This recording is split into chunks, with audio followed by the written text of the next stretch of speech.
तो दोस्तों, आज की कहानी एक ऐसे शहर के ऊपर आधारित है जो पूरी तरीके से एक वार में बर्बाद हो चुका है और यहाँ पर रहने वाले सारे लोग भी अपना घर छोड़कर भाग चुके हैं। लेकिन वहीं पर हम एक बहुत ही मजबूर औरत को देखते हैं जिसका नाम फरानी है, जो अपने घायल पति और अपने 2 बच्चियों के साथ वहीं पर रह रही है और वह हर वक्त अपने पति की सेवा में लगी रहती है और उसके लिए दुआएं भी करती रहती है। और फरानी यहाँ पर इतनी मजबूर है कि उसके पास खाने के लिए भी कुछ भी नहीं है और उसके बचे कुछ रिश्तेदार भी यह शहर छोड़कर जा चुके हैं। और अब हम देखते हैं कि फरानी अपने पति से लिपटकर उससे कहती है कि अपने जिन भाइयों के लिए सर पे गोली खाई, उनके लिए इतने लड़े, वो सारे भाई तुम्हें छोड़कर भाग चुके हैं, लेकिन तुम घबराओ मत, मैं तुम्हें छोड़कर कहीं नहीं जाने वाली हूँ।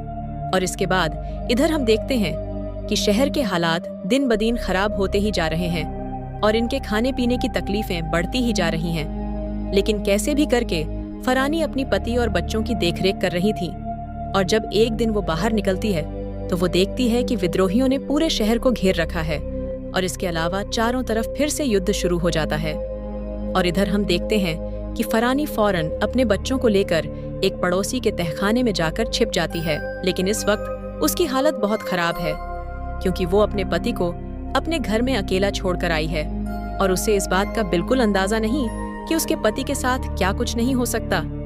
लेकिन वो फिर से जोखिम उठाकर अपने हस्बैंड के पास जाती है, लेकिन दूसरी तरफ फिर से तोपें चलने लगती है, जिसकी वजह से फरानी को अपने पति को छोड़कर फिर से अपने बच्चों के पास जाना पड़ता है।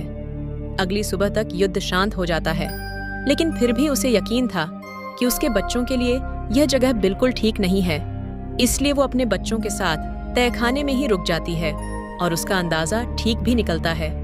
हम देखते हैं कि द्रोही जाकर उसके घर में घुस जाते हैं, जहां पर उसके पति को देखने के बाद उन्हें पता चलता है कि यह घायल आदमी कोई और नहीं बल्कि उनका पुराना साथी है।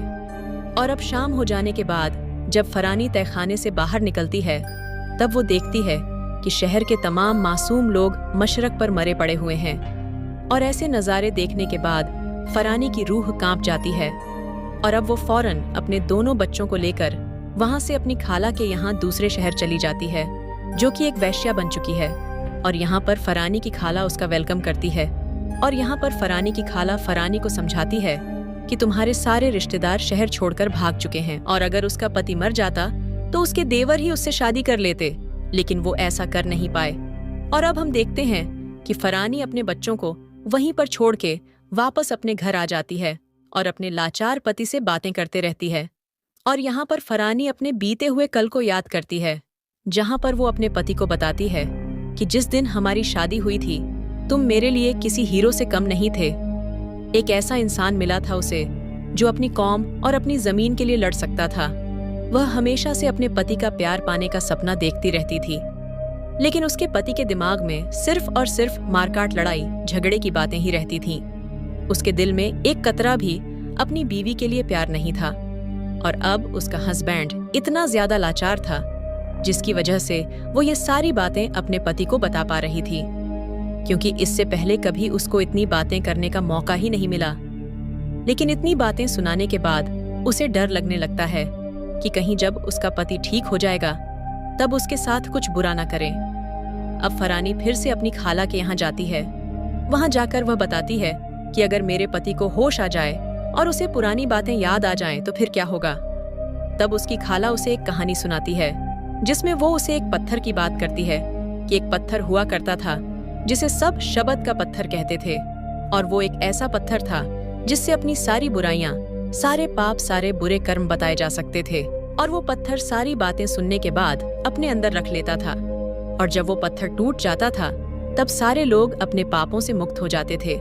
और इस वक्त फरानी के लिए उसका पति बस एक सब्र का पत्थर ही था जिससे वो अपनी सारी बातें कहकर अपने दिल को हल्का कर लेती थी। और अब एक सुबह हम देखते हैं कि फिर से वो लोग पूरे इलाके में कब्जा करना शुरू कर देते हैं और इस बार फरानी को लगता है कि क्या पता उसके पति की जान अब की बार ना बचे, इसलिए वो अपने पति को ले जाकर एक कोने में छिपा देती है।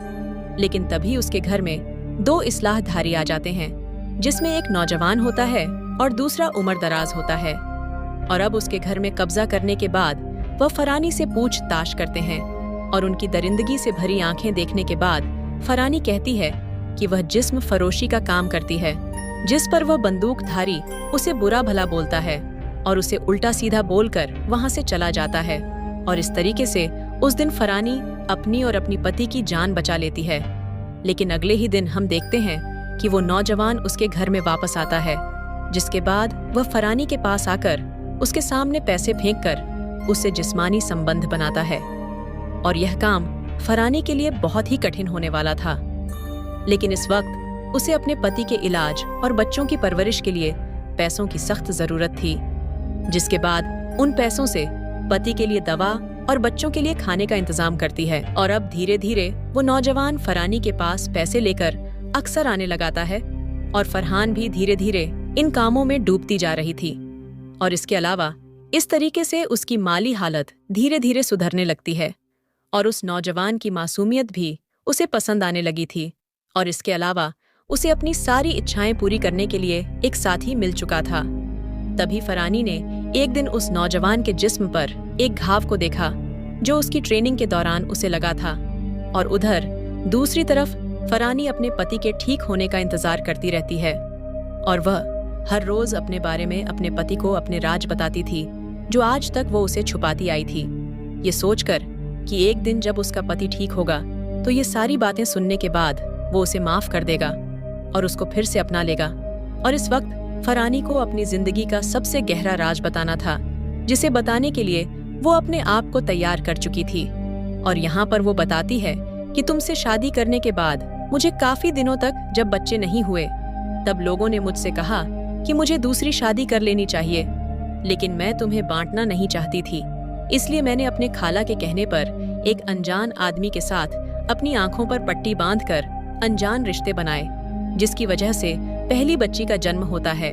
और यही काम मैंने दोबारा से भी किया और मैं ये बात किसी को बता नहीं सकती थी, क्योंकि कमी मुझ में नहीं बल्कि तुम में थी। और अब अपने बारे में ऐसी बात सुनने के बाद फरानी के आदमी के जिस्म में हलचल होने लगती है और वह अपनी पूरी ताकत के साथ फरानी के ऊपर झपट पड़ता है।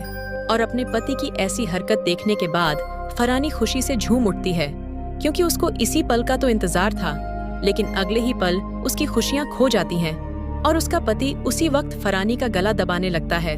और अब अपनी जान बचाने के लिए फरानी अपने पति के ऊपर खंजर से हमला कर देती है और उसके पति के मरते ही जो राज उसने बताए थे उसके साथ वह सारे राज दफन हो जाते हैं।